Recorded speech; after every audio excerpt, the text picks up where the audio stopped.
Já vou chamar o especialista CNN em Economia, Sérgio Vale, para me fazer companhia. Sérgio, bom dia, meu caro, bem-vindo.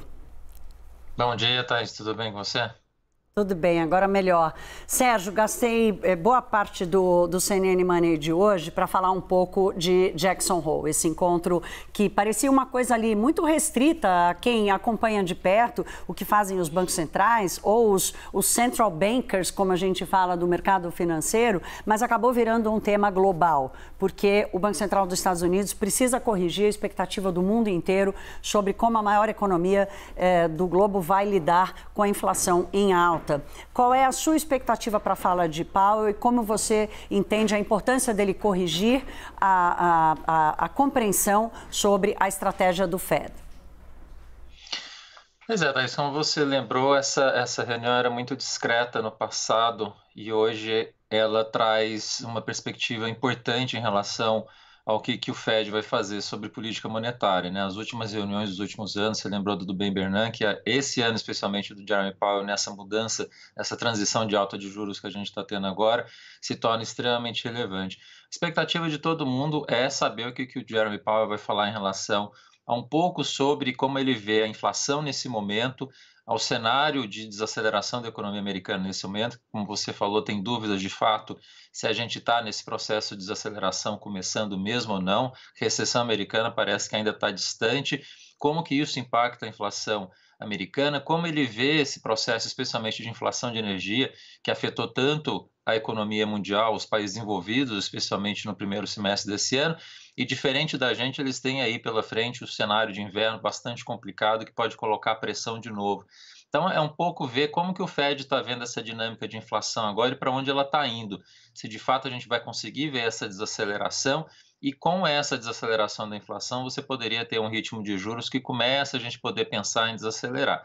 Eu estou na ponta que acho a gente de América Latina aqui, né, Thaís, que tem uma preocupação eterna com inflação. A inflação americana ainda inspira cuidados, tem ainda um processo que vai além de energia, que começa a preocupar, a inflação de serviços, outros itens que começam a pressionar e que vão trazer essa pressão inflacionária durante um pouco mais tempo do que o Fed e o mercado imaginavam. Então, por isso, acho que a gente vai ter que continuar subindo taxa de juros nas próximas reuniões, talvez chegando a 4%, como tem sido sinalizado pelo mercado, como eu acredito que vai ser o caso também. Então, acho que é muita sinalização do que vem pela frente, que o mercado está muito aflito e querendo ver o que o Powell fala no discurso de hoje.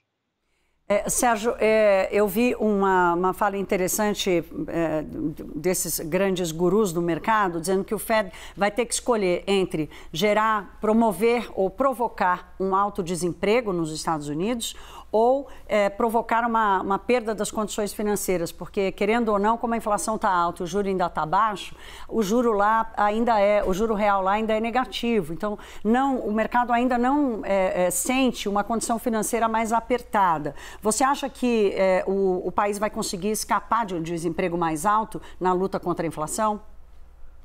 Eu acho muito difícil, Thaís, porque parte do processo de desinflação, quando a gente olha o mecanismo que está por trás para conseguir trazer essa inflação para baixo, especialmente nesse momento que a inflação começa a ficar mais difícil, que é a inflação de serviços, você passa por uma desaceleração muito clara de demanda para isso acontecer.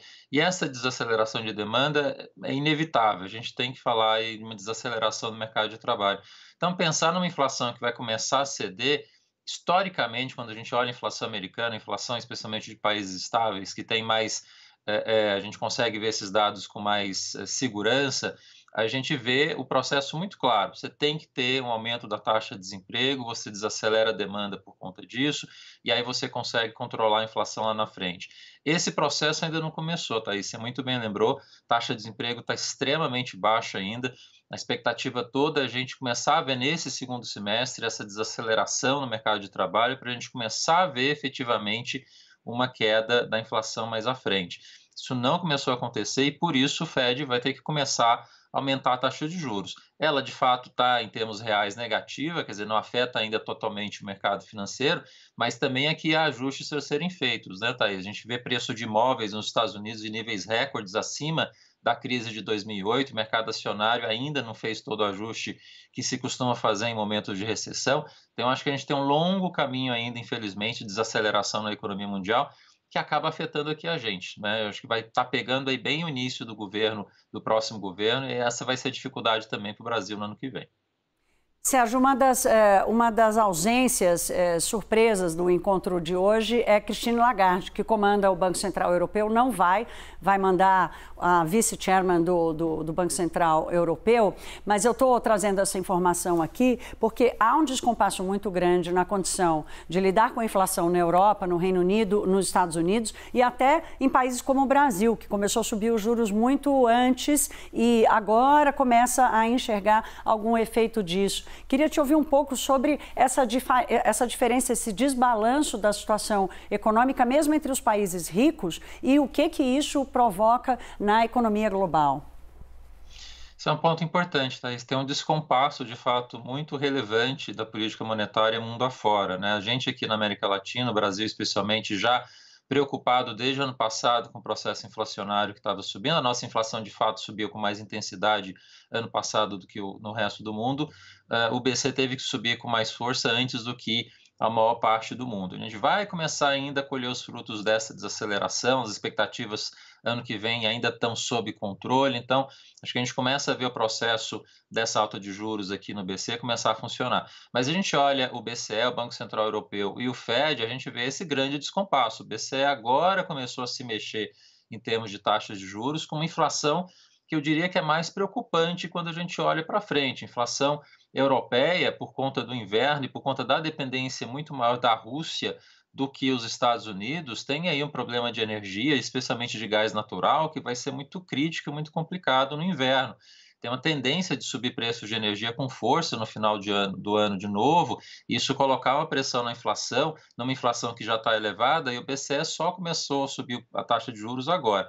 Então, assim, acho que esse descompasso que a gente está vendo na política monetária no mundo também não ajuda, e no caso do BCE, eu diria que ele é um dos bancos centrais que mais está atrasado hoje para tentar combater a inflação. E aí também não tem muita alternativa, Thais. Ele vai ter que subir com mais intensidade do que tem agora e inevitavelmente a gente vai ver a Europa também entrar em recessão. Já está, de certa forma, entrando nesse processo de desaceleração por conta da guerra, mas ainda tem um caminho de desaceleração que vai precisar acontecer para conseguir controlar essa inflação. Vamos acompanhar, então, o que vai dizer hoje Jerome Powell. Sérgio Valli, obrigada, meu caro. Boa sexta-feira para você. Bom fim de semana. Obrigado, Thais, para você também. Até a próxima.